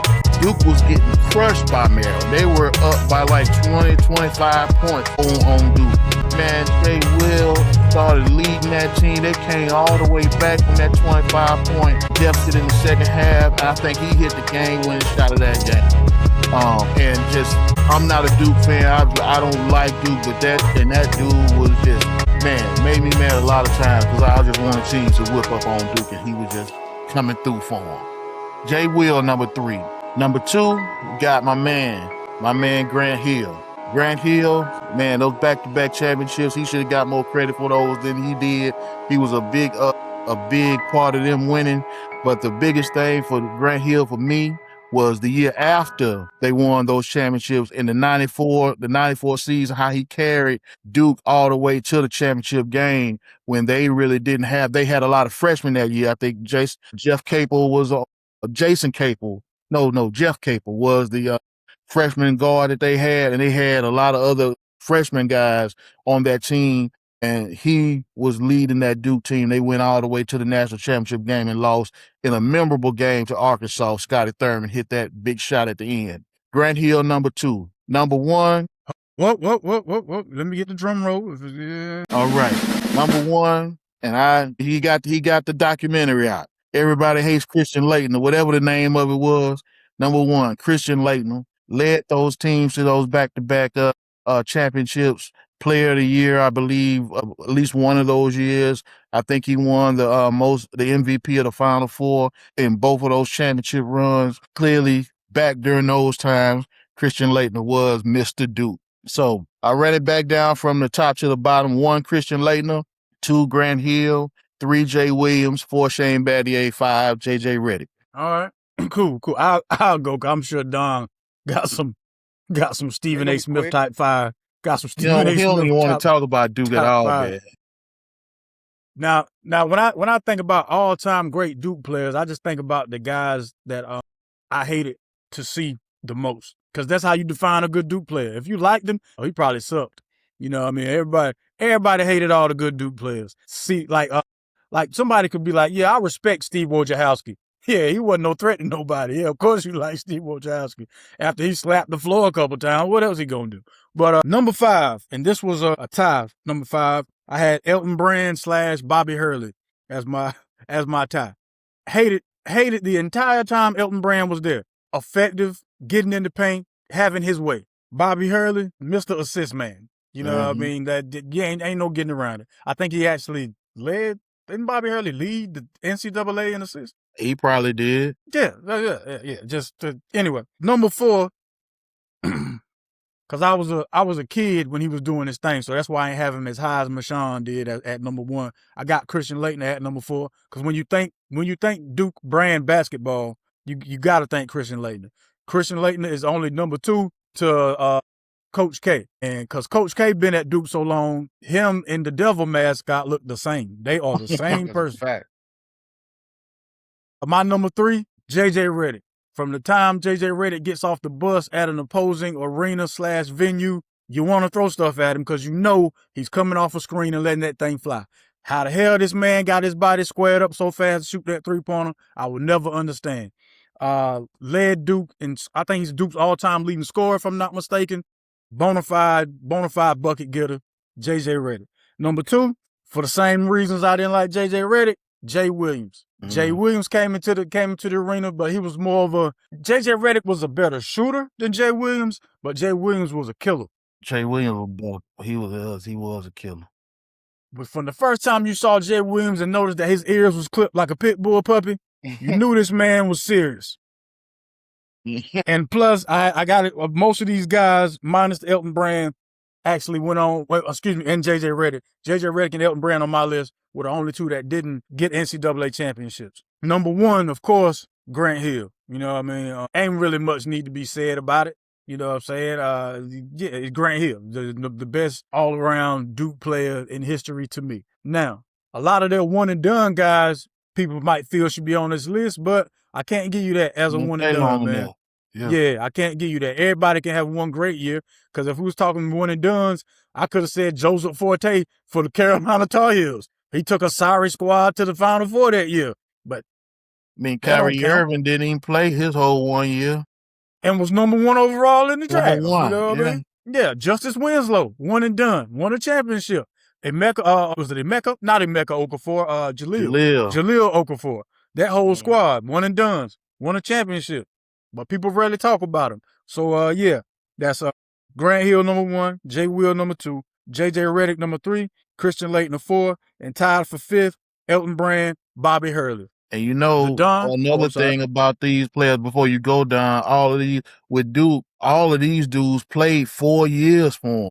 So it's hard to put a one and done on the top 5 list for Duke because the other guys played so long for him.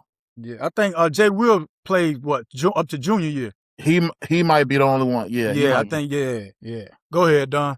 Yeah, I'm gonna make this quick. I'm not gonna spend a whole bunch of time on this, man. I'm gonna go from my 5, and I'm gonna represent, like I said, the guys that I saw, and I'm gonna throw some one and dones up there because it's the young guys. I mean, they can hoop, I guess.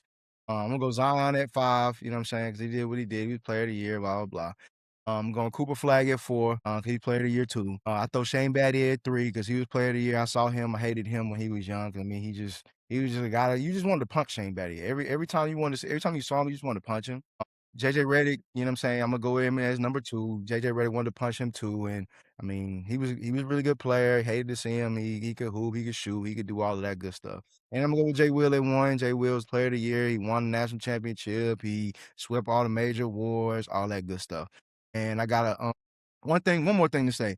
Kyrie Irving, right, is not. We don't even consider him in these conversations. He basically didn't go to Duke. He played 11 games. He did not play any ACC games. He did not play Carolina. So he basically didn't go to Duke. So when y'all Duke fans try to claim Kyrie Irving, he didn't really play there. His jersey, he barely got any sweat on his jersey. So we're not even entertaining that as far as when we stack up the Carolina players versus Duke players, we're not entertaining Kyrie Irving because he didn't play against Carolina one time. He didn't play any ACC games. He played all the BS games that you played before that all the teams get money for. So we're not even entertaining that. So, yeah, that's my list. Hey, and to all you Duke fans, I just want to let y'all know, I don't take any Duke fans serious that I see wearing Jordans when Grant Hill got a perfectly fine pair of felines y'all could have been wearing, man. Yeah, well, I don't see y'all with them Grant Hill felines on. Y'all swear I stay wearing Kobe's, but I don't never see y'all with them Grant Hill felines on. Throw them things on. Yeah, like, I don't take y'all serious. Y'all, and look, they don't shout out Will Avery and them either. They don't give him no love. Yeah, man. Like, yeah, no Will Avery. I remember Chris Carrawell running the coach crying, like really grabbing that man. Like, why don't nobody want me, man? Like, you know, like Will Smith and stuff like that. But I appreciate. Look, Don, his lack of enthusiasm. For that's the worst I've ever seen. I've ever seen the energy over there in that square. I mean, he was like, I don't even want to do this one. Yeah, this is a waste of time, but I respect it, and I respect. Like, for the sake of the platform, here's my top 5. Yeah, I'm going to do it, but I'm not going to be happy. Man, all right, ladies and gentlemen, let's get to the part of the show I love so much, man. This is the HBCU section, man. Always got to show love to those who show love to us. First things first, them G-Ho tickets are gone. Them G-Ho game tickets sold out within 5 minutes. It was people camped out. And from what I was told, between 1 and 3 a.m. the day before, that morning club rather, fast road crowd, to get game tickets. Now, what I hope this means to the players is, if you don't win any other game this season, well, 2, because there's a game in Durham y'all got to show up for this year, too. If y'all don't win the home summer game, man, you got these people out here like they getting Duke tickets. Come on, man. There ain't no reason for them people to lose sleep. For football tickets, football now. We talking about football. They want to. It's 100 G-Ho, man. They trying to be out there. Now, when is It's the last 100 time G-Ho. they beat them Eagles? If 100 G-Ho ain't nobody, see, this ain't your section. I was quiet for your section. This ain't got nothing to do with you. Nah, I'm messing with you. Me and you, we gonna go down into that Aggie Eagle, man. We gonna go to that Aggie Eagle. But yeah, G-Ho tickets sold out. All right. Drunk trying to act like they're real. The Chris Paul HBCU Classic has added a second day and more teams, so congratulations. Taking place December 4th and 5th. There'll be 9 HBCU teams from Division II and Division I.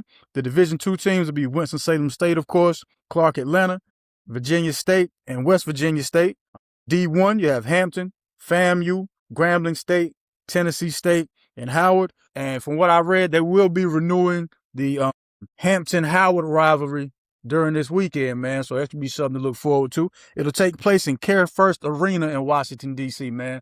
So congrats to Chris Paul. Love what you're doing, putting the spotlight on the HBCUs. MEAC Commissioner Sonia Steels. She's agreed to a 5-year contract extension, keep her running through 2031. Just to name some of the accolades Ms. Steels have achieved since she's been there. She's overseen the launch of the MEAC network. She's expanded the conference championship portfolio by adding women's golf and flag football. She negotiated significant media and corporate partnerships, including long-term agreements with ESPN and ESPN events. She established the MEAC Foundation, and she's also the FCS chair for the College Commissioners Association, man. So congratulations to Commissioner Steels. And in the line of John Wall, Kendrick Perkins, and I think there was one more player that's a GM for HBCU. I don't know if y'all remember Monte Ellis. Yeah. One of the original must-see TV gentlemen out there in Golden State before, the Splash Brothers got there. The son of Dale Ellis, another three-point threat. He's been named Alcorn State's basketball GM. And my question to you guys is, with these NBA players becoming GMs for these schools, we all know these NBA players also have AAU squads. Do you think this will be the pipeline for those guys who will be looked at as like maybe 4 and 3 stars where they'll kind of start looking at the HBCU where their coach is the GM? Hopefully it will, man. But again, the money gonna talk. The money gonna talk with all of that. It's gotta come down to the money, man. If they, but maybe the ones that may not like the NIL money they're getting offered, those guys may end up choosing us. And maybe I think it would be more like JUCO guys and things like that are, still got a lot to prove and stuff. Not the top JUCO guys, obviously they're gonna go to the top schools, but some of those like mid-level JUCO guys, and then some of the drop downs, and then some of like the best like D2 players and stuff like that, they're gonna get some of the top level HBCU offers, right? And so if the money is right, which I think that is the reason, and we talked about it a couple of weeks ago, that has to be the reason that all of these NBA players are getting these GM jobs. We got to get money funneled in so the NIL pool can get larger, so we can get some of these bigger players. You know what I mean? So eventually, yes, it might be because, to Don's point, yes, these guys might be able to help them get more corporate sponsorships and things like that to the institution, so that eventually they can have some comparable NIL funds to give these guys. So it might be a long-term play. I'm hoping so, man. Hope it pans out for everybody involved. Congratulations to Monte Ellis, and again, congratulations to Ms. Steels, the MEAC, what I call her, MEAC commissioner. Yeah, the MEAC commissioner, Ms. Sonia Steels, man. Congratulations. That's all I got in the HBCU section, man. Unless y'all wanted to add something. Yeah, I like how we conveniently jumped over the accomplishments of the illustrious North Carolina Central Eagles. The North Carolina Central all-women's quiz team won the first national championship for the Honda Campus All-Star Challenge, making history with an all-women's team and a come-from-behind finish. And I got to get these ladies' names out there because they did an amazing job, won a $100,000 grant, and they happened to beat those Aggies from up the road, right, on their way to the national championship. So the 6-member varsity team included Ronnie Butts, who was the captain from Charlotte, North Carolina, junior political science major, Chantel Chestnut from Goldsboro, North Carolina, who is a junior history and political science major. Alina Dockery from Youngsville, North Carolina, I don't know where that is, a junior political science major. Janiyah King from Painesville, Ohio, who is an accounting major. Jadzia, I'm sorry if I messed your name up, I guess sweetheart. say don't do it to yourself. Just hit that last I'm name. sorry, That's what I'll be doing. baby. I just hit the I last promise name. you. Kowalski from Garner, North Carolina, who's a freshman art and design major. Again, I apologize if I messed your name up. Iman Shakur from Columbia, South Carolina, who is a senior biomedical science major. All right. And it was our first national championship. I think the third all-women's national championship of all time for the quiz team. I don't know. I watched the end of it or the last clips of it where it's basically they ask questions about different subjects and you have to answer those. And so those ladies did an outstanding job. And I'm so proud to be an Eagle. And I just want to let y'all know I will be in attendance for the Aggie Eagle Classic, where we will yet again dominate them Aggies from up the road in football like we've done for the past half decade. Hey man, Back to you, 58. congratulations. Congratulations to the what you call screeching Eagles. What y'all call yourself? Congratulations to y'all for winning in 2026. It's about time because we won ours in 2021. Professor Brian D. Turman was the coach. You know, that's the hip hop the hip hop teacher, the one who teaches the hip hop course over there at A&T. So yeah, we did that already. We were waiting on y'all to catch up, but I'm glad y'all finally did. Congratulations to them. And that was a minute ago, ain't it? I done got some more gray hairs since that happened. Well, all I'm simply saying is it's glad that y'all finally got one because we been had ours. That's all I'm saying. Dang. That's all I'm saying. Talking about the now. We worry about the now. You know what I'm saying? We ain't. Hey, shout out to the Eagles, baby. Yeah. Congratulations, SECU. Yeah, y'all screech ladies, on, man. Shout out to y'all screech on. Yeah. Squawk, or whatever it is y'all do when y'all see each other. What is y'all thing anyway? Like Eagle Pride? That's what y'all say? On Eagle Pride Amplified. You know what it is? Okay, cool. I ain't never really heard too many people like say it. That's all I was saying. That's all I was saying. We don't need it. Oh, we got action, baby. We got action. Yeah. Outside the campus, of course, in Durham. But and we're not gonna talk about Thank the campus. We're just gonna talk about the campus is only as good as its people. We don't need all the bells and whistles. Look, we get it out the mud off Fayetteville Street.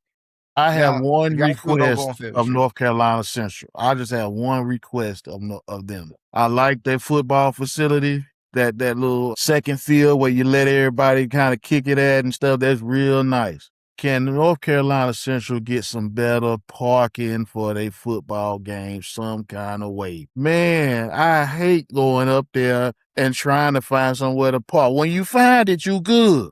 When you find it, but man, it's hard to find somewhere to park when you go to an NCCU football game.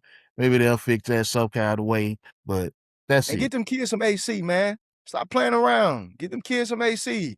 I love my university, love my school, right? But get them kids some AC, man. Stop messing around with the money. Put the money where it's supposed to go and get it to the kids, get some AC. And we need to update the football facilities, man.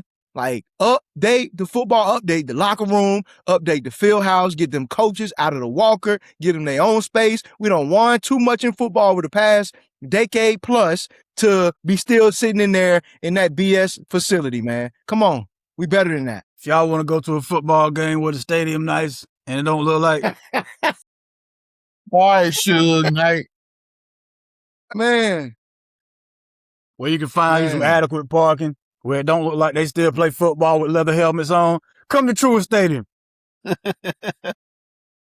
But nah, seriously though, man, congratulations to the what's the name of the team? The ladies. Quiz team. I think they have some kind of name for it, but ultimately it's quiz team. Y'all know. Yeah, but nah, that's a big deal. That's a big deal though. Congratulations. Final thoughts, gentlemen. I'll let you go, Don. You got. I don't have anything I can think of. Yeah, mine's gonna be the same for the next couple of weeks. But football is back. Hard Knocks is on. Hard Knocks come on tonight. It might be on in a minute. So make sure y'all tap in. But that's how you know football is back when Hard Knocks come on. So don't call me on Sundays. Don't call me on Saturdays. Don't call me on Thursdays, Mondays, and then when the MAC play, don't call me on Tuesdays or Wednesdays. But don't call me at all. It's football season. Y'all just tap in on ESPN, and I'll holler at y'all when I see you. So just text Don. He just pretty much just text exactly. me. Exactly. Text, DM, I got those. But if you expecting me to answer your phone call, I'm sorry. I'm gonna just apologize in advance. Understood. Mr. That's enough for me, man. You know, I definitely heed that. I won't call you. But no, man, just enjoyed the show once again, man. And those of you out there that are watching us, please like and subscribe. And just join us, participate in the show, and help us with some of the content. If there's something you want to see, let us know. We'll talk about it. Absolutely, man. One time for Nikki with the news. I seen you was in the comment section. Cuz was had and appreciate you. Shout out, Nikki. Thank you to my guys, man. Sports diplomat Mesean Roberson, Coach the Don. Your man 58 South. We're gonna do this again, same time, same channel next week, man. Don't forget, whenever you go outside, take God with you. Y'all be kind, y'all be careful, man. Peace. Go and hit that outro music. We out of here. Hey, quit calling me now. You know, man. Hey, you should have gave the message. Football season.